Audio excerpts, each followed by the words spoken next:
Hello. അപ്പോൾ നമ്മൾ ഇന്ന് പോകുന്നത് ഒരു ബീച്ചിലേക്കാണ്.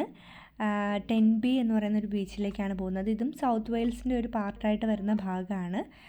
UK-യിലൊരു പ്രധാനപ്പെട്ട ബീച്ച് തന്നെയാണ് ടെൻബി. അപ്പോൾ നമ്മളവിടത്തേക്ക് എത്തിയിട്ടുണ്ട്. ഈ കാണുന്നത് ബീച്ച് സൈഡ് കാസിലാണ്. ഞങ്ങൾ തൽക്കാലം കാസിലേക്ക് കയറണ്ടെന്ന് വെച്ചു. പകരം ബീച്ച് പോയി ഒന്ന് വൈബാവാം എന്നുള്ള ഒരു ധാരണയായിരുന്നു. ഈ കാണുന്ന പല കളറിലുള്ള ബിൽഡിങ്, അതായത് ക്യാൻഡി കളേർഡ് ബിൽഡിംഗ് എന്നാണ് പറയുന്നത്, അതൊക്കെയാണ് ഇവിടെ ടെൻബിയുടെ പ്രത്യേകത. കാണുമ്പോൾ തന്നെ അത്യാവശ്യം ലൈവായിട്ടുള്ളൊരു ദിവസമായിരുന്നു. അത്യാവശ്യം സണ്ണിയാണ്. സോ അതുകൊണ്ട് തന്നെ ആൾക്കാരൊക്കെ അത്യാവശ്യം നല്ലപോലെ ഉണ്ട്. കാണുമ്പോൾ നല്ല ബ്രൈറ്റായിട്ട് തോന്നുമെങ്കിലും ചെറിയ രീതിയിൽ തണുപ്പും കൂടെ ഉണ്ട്.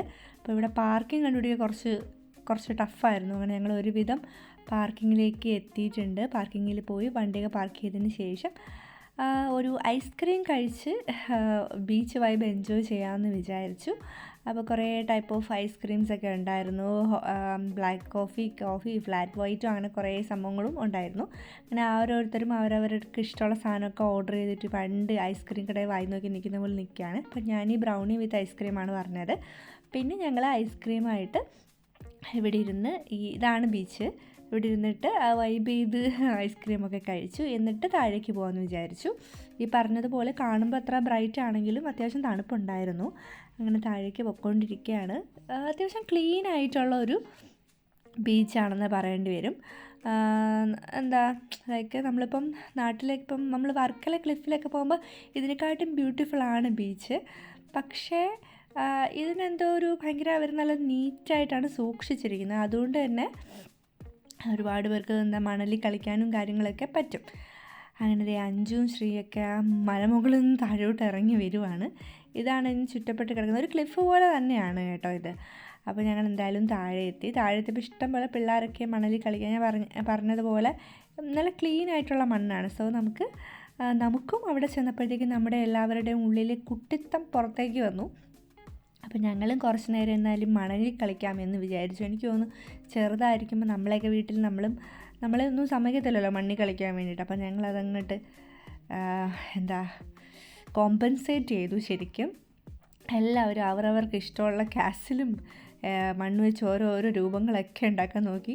നമുക്കിതിലൊന്നും ആവശ്യത്തിനുള്ള സ്കില്ലില്ലല്ലോ. നമ്മൾ സ്കൂളിലൊന്നും പഠിക്കുമ്പോൾ ഇതിനായിട്ടുള്ള ട്രെയിനിങ് ഒന്നും നമുക്കില്ലാത്തതുകൊണ്ടാവാം നമുക്ക് കുറച്ച് ബുദ്ധിമുട്ടായിരുന്നു ഇതൊക്കെ ഉണ്ടാക്കാൻ വേണ്ടിയിട്ട്. എന്തായാലും ഈവനിങ് ടൈമിൽ ഫ്രണ്ട്സ് ഒത്തിട്ട് ഇങ്ങനെ ചെയ്യാൻ നല്ല രസമുണ്ടായിരുന്നു.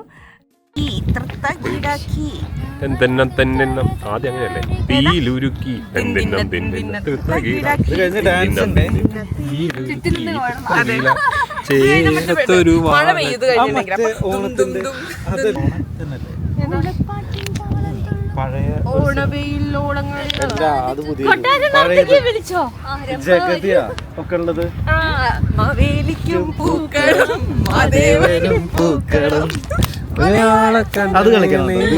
പൂക്കളം മണിപ്പൂക്കളം പൂവേ പൊലി പൂവേ പൊലി പൂവേ പൊലി പൂവേ പൂവേ പൊലി പൂ. ഇതൊക്കെ എൻജോയ് ചെയ്യാണ്. അയ്യോ കാസിലിട്ട് നമ്മൾ പോവാണോ? നമ്മൾ ഇത് ഇവിടുത്തെ നാട്ടുകാർക്ക് വേണ്ടിയിട്ട് നമ്മൾ കൊടുക്കുകയാണ്, സമർപ്പിക്കുകയാണ്. ടെൻബിയിലെ ഒരു പ്രചോദനം കിട്ടിയിട്ടുണ്ട്. ഇന്നലെ വന്നപ്പോൾ ഞങ്ങൾ ഇവിടെ ഒരു വാർത്ത കേട്ടു. ബ്യൂട്ടി ഫാമിലി അവിടെ ഒരു വലിയൊരു കൊട്ടാരം ഉണ്ടാക്കിയിട്ട് ആ ക്യാസിൽ ഇവിടുത്തെ കൗൺസിലിന് വേണ്ടി കൊടുത്തുള്ളൂ. അപ്പൊ അവിടെ ഉള്ളവരൊക്കെ പറയുന്നുണ്ട് ഒരു ഇതാ ഡബ്ല്യു അപ്പൊ നമ്മള് വർഷങ്ങളുടെ ഞങ്ങളുടെ അപ്പൊ ഇന്നലെ തുടങ്ങി ഞങ്ങൾ പണ്ടേ തുടങ്ങിയതുണ്ടാക്കി.